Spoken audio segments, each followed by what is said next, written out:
আসসালামু আলাইকুম। আমাদের চ্যানেলে স্বাগতম।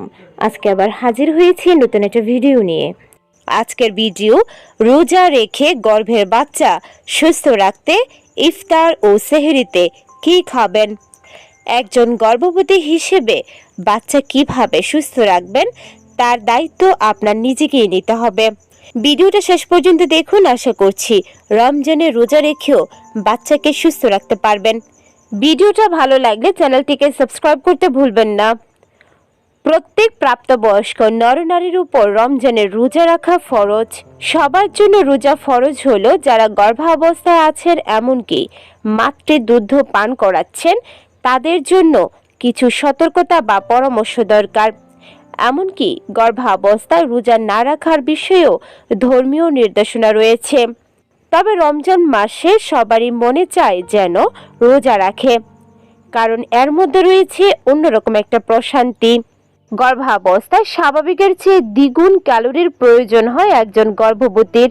যেহেতু রোজা সাধারণত গ্রীষ্মকালে হয়ে থাকে, তাই 14 ঘন্টা পানাহার থেকে বিরত থাকতে হয়। এই দীর্ঘ সময় না খেয়ে থাকা একজন গর্ভবতীর জন্য কষ্টকর, এমনকি গর্ভের বাচ্চার জন্য কিছুটা ক্ষতিকর বটে।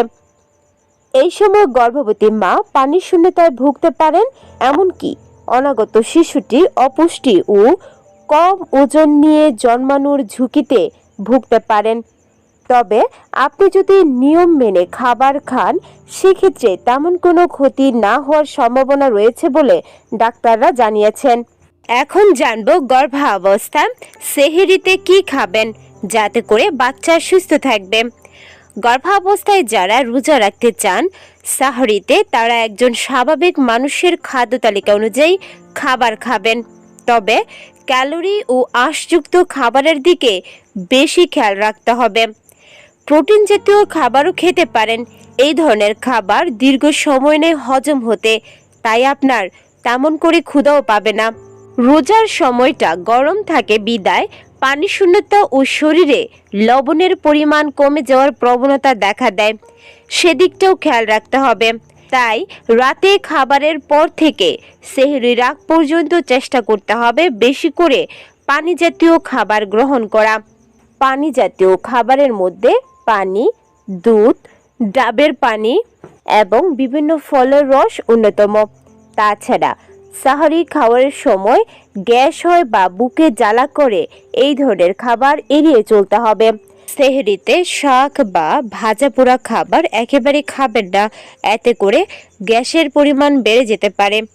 মেনুতে রাখতে পারেন আপেল, কলা, খেজুর, মাছ, মাংস, ডিম, দুধ ইত্যাদি। এখন জানবো গর্ভাবস্থায় ইফতারে কি খাবেন যাতে করে বাচ্চা সুস্থ থাকবে। সারাদিন রোজা রাখার পরে কয়েকটি খেজুর, ফলের জুস, বিশেষ করে লেবু পানি, ডাবের পানি অথবা নর্মাল পানি দিয়ে ইফতার সেরে নিতে পারেন। এতে করে গর্ভবতী মায়ের সুগার লেভেল ঠিক থাকবে। ইফতারের মেনুতে দুধ, চিড়া বা কলা রাখতে পারেন। দুধ গর্ভবতীদের অ্যামোনিয়া হওয়ার প্রবণতা কমায়। এছাড়া ছোলা দিয়ে সালাদ, সবজি, স্যুপ, পাশাপাশি মাছ, মাংস, কলাইয়ের ডালের মতো প্রোটিনযুক্ত খাবার, বাদামি চালের ভাত, এমনকি জাউ ভাত, তাছাড়া গমের রুটিও খেতে পারেন। ভাজা পোড়া যতটা পারেন অ্যাভয়েড করার চেষ্টা করবেন। ভাজা পোড়া খাবার মুখরোচক বটে, তবে গর্ভবতীর জন্য একেবারে স্বাস্থ্যকর নয়। এতে করে আপনি শারীরিকভাবে দুর্বল হয়ে পড়বেন, এমনকি বিভিন্ন ধরনের সমস্যা দেখা দিতে পারে, বিশেষ করে বমি, মাথা ব্যথা, শারীরিকভাবে দুর্বলতা অনুভব করা, এমনকি ঘুমের সমস্যাও দেখা দিতে পারে। গর্ভাবস্থায় বাচ্চাকে সুস্থ রাখতে শুধুমাত্র খাবারই যথেষ্ট নয়, তার জন্য পর্যাপ্ত বিশ্রাম নিতে হবে।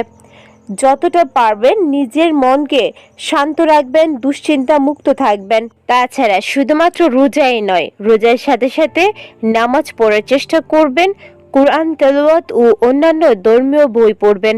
দেখবেন আপনার মন অনেক ভালো থাকবে, সাথে সাথে আপনার বাচ্চাও সুস্থ থাকবে। আশা করছি আমরা যে রুটিনের কথা বলেছি সেহরি এবং ইফতারে, সেগুলো ফলো করলে আপনার গর্ভের বাচ্চা সুস্থ থাকবে এমনকি আপনিও রোজা রাখতে পারবেন। ভিডিওটা ভালো লাগলে আমাদের চ্যানেলটিকে সাবস্ক্রাইব করতে ভুলবেন না। আজকের মতো বিদায় নিচ্ছি। আল্লাহ হাফেজ।